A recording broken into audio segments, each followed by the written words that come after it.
สวัสดีครับท่านผู้ฟังก่อนที่ผมจะนำพาท่านก้าวข้ามรอยต่อของมิติในค่ำคืนนี้ผมต้องขอบอกกล่าวไว้ก่อนว่าเรื่องราวที่ท่านจะได้ยินต่อไปนี้เป็นประสบการณ์ส่วนตัวของชายหนุ่มผู้หนึ่งขอใช้นามสมมุติว่ากล้าเรื่องราวของเขามันก้ำกึ่งอยู่ระหว่างความจริงกับภาพลวงตาเป็นสิ่งที่วิทยาศาสตร์อาจจะยังหาคำตอบไม่ได้ชัดเจนดังนั้นผมจึงใคร่ขอให้ท่านผู้ฟังโปรดใช้วิจารณญาณในการรับฟังคิดเสียว่า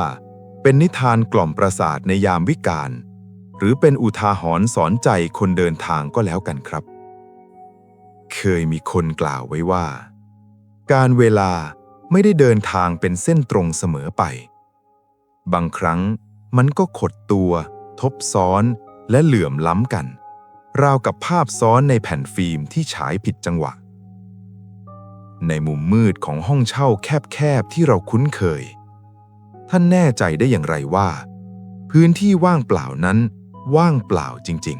ๆหรือแท้จริงแล้วเราอาจกำลังเดินสวนทางหรือนั่งทับรอยใครบางคนที่อาศัยอยู่ในพิกัดเดียวกันแต่อยู่คนละระนาบมิติเรื่องราวของกล้าในค่ำคืนนี้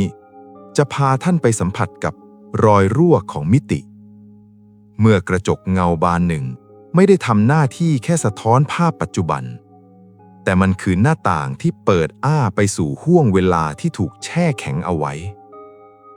กล้ายูทูบเบอร์หนุ่มผู้เจนจัดเดินทางมาถึงตึกแถวเก่าแก่นั้นในยามวิกาลบรรยากาศรอบตัวดูพิกลทางเดินแคบยาวดูเหมือนจะยืดหดได้เองตามจังหวะการก้าวเดินเสียงฝีเท้าของเขาสะท้อนกลับมาในจังหวะที่ไม่พร้อมกันราวกับมีใครอีกคนเดินย่ำเท้าตามหลังมาในเสี้ยววินาทีที่เหลื่อมล้ำเมื่อก้าวเข้าสู่ห้องพักชั้น3ที่ถูกปิดตายความรู้สึกหนักอึ้งกดทับลงบนบ่าทันทีมันไม่ใช่แค่กลิ่นอับของราแต่เป็นมวลอากาศที่หนืดข้นผิดวิสัยอากาศบนโลกและที่มุมห้องนั้นกระจกเงาบานมหึมาตั้งตระหง่านอยู่กรอบไม้แกะสลักลวดลายเครือเถาดูคล้ายกับรากไม้โบราณที่ชอนชัยทะลุออกมาจากกำแพงตัวกระจกขุ่นมัวแต่ว่าเมื่อกล้าเพ่งมองเข้าไปเขาเริ่มสังเกตเห็นความผิดปกติที่ชวนให้ขนหัวลุกในโลกความเป็นจริงห้องนี้ว่างเปล่ามีเพียงเตียงเหล็กเก่าแค่นั้นแต่ภาพที่สะท้อนอยู่ในกระจกนั้นกลับเต็มไปด้วยข้าวของเครื่องใช้ในกระจกมีผ้าม่านสีครีมคลิ้วไหวทั้งที่ห้องจริงไม่มีโต๊ะเครื่องแป้งที่เต็มไปด้วยเครื่องสำอางและที่น่าพรั่นพรึงที่สุดคือภาพสะท้อนของตัวกล้าเองในกระจกนั้นกล้าไม่ได้ขยับตัวตามเงาของเขายืนนิ่งค้างจ้องมองกลับมาด้วยแววตาที่ว่างเปล่าราวกับกระจกบานนี้กำลังฉายภาพของอีกมิติหนึ่งที่เวลาเดินช้ากว่าความเป็นจริงกล้าพยายามขยับมือโบกไปมาเพื่อทดสอบแต่เงาในกระจกยังคงนิ่งเฉยวินาทีนั้นเขารู้ทันทีว่ากฎฟิสิกส์ใช้ไม่ได้กับที่นี่ไม่ใช่ภาพสะท้อนแต่มันคือการมองทะลุผ่านรอยแยกของการเวลาเข้าไปยังอดีตทันใดนั้น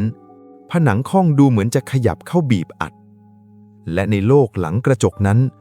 หมอกควันสีจางเริ่มก่อตัวขึ้นท่ามกลางข้าวของเครื่องใช้ในอดีตมันรวมตัวกันเป็นร่างของสตรีผู้หนึ่งเธอนั่งหวีผมอยู่ที่หน้ากระจกในมิตินั้นโดยที่เงาสะท้อนของกล้ายืนซ้อนทับร่างเธออยู่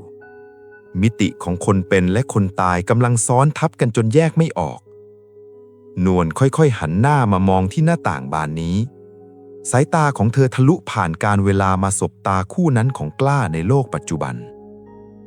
ความงดงามของเธอนั้นชวนตะลึงผิวขาวซีดตัดกับผมดำคลับแต่สิ่งที่ทำให้กล้าหยุดหายใจคือรอยร้าวบนผิวกระจกที่เริ่มปรากฏขึ้นตรงตำแหน่งใบหน้าของเธอราวกับแรงกดดันจากมิตินั้นกำลังพยายามดันทะลุออกมาสู่โลกนี้แต่แทนที่จะหนี กล้ากลับสัมผัสได้ถึงคลื่นความเศร้าที่แผ่ออกมาจากรอยแยกนั้นมันเป็นความเหงาที่ถูกกักขังอยู่ในลูปเวลาเดิมๆซ้ำแล้วซ้ำเล่านวลไม่ได้ต้องการหลอกหลอนเธอเพียงแต่ติดอยู่ในห้วงเวลาที่เธอยังรอคอยใครบางคนเธอค่อยๆยกมือขึ้นทาบกับผิวกระจกจากด้านในนิ้วเรียวยาวของเธอตรงกับตำแหน่งที่ซ่อนเอกสารในโลกความเป็นจริงเป๊ะเป็นการเชื่อมต่อข้อมูลข้ามมิติที่แม่นยำยิ่งกว่า GPS ด้วยความใจกล้าเขาขยับเข้าไปค้นหาและพบกับซองเอกสารเก่าซุกซ่อนอยู่ภายในมีสมุดบัญชีเงินฝากและเศษกระดาษเปื่อยยุ่ยที่จดเบอร์โทรศัพท์เอาไว้พร้อมชื่อสั้นๆว่านวลเช้าวันรุ่งขึ้นกล้าตัดสินใจทำในสิ่งที่นอกเหนือจากภารกิจล่าท้าผีเขาต่อสายไปยังปลายทางหวังเพียงจะส่งข่าวให้ญาติมิตรได้รับรู้แต่ว่าความจริงที่ได้รับรู้กลับโหดร้ายปลายสายตอบกลับมาด้วยน้ำเสียงหงุดหงิดนวลเหรอตายไปตั้งนานแล้วนี่ถ้าไม่มีทรัพย์สินอะไรเหลือก็ไม่ต้องติดต่อมานะเสียเวลาทำมาหากินประโยคนั้นทำให้กล้าเข้าใจความจริงทั้งหมด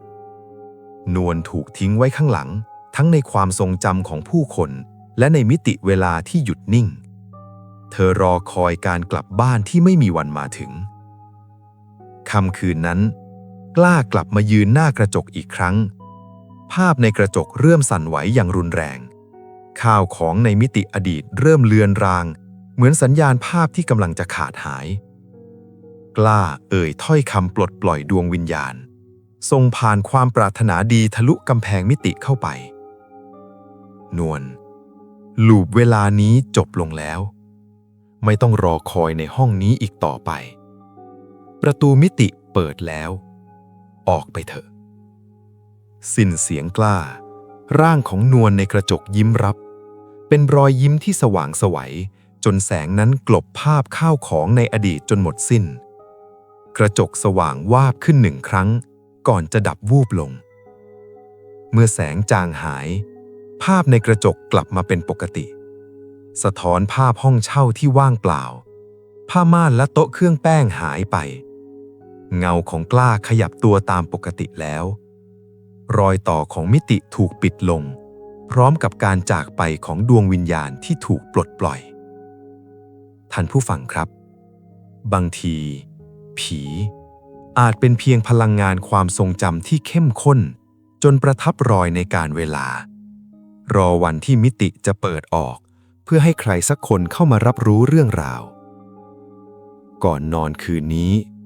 ลองสังเกตกระจกในห้องท่านดูดีๆนะครับเงาที่ท่านเห็นมันขยับพร้อมท่านจริงๆหรือเปล่าหรือมันกำลังจ้องมองท่านมาจากอีกช่วงเวลาหนึ่งที่ซึ่งท่านอาจจะไม่ได้อยู่ตรงนั้นแล้วหลับซะให้สบายท่ามกลางมิติที่ซ้อนทับราตรีสวัสดิ์ครับ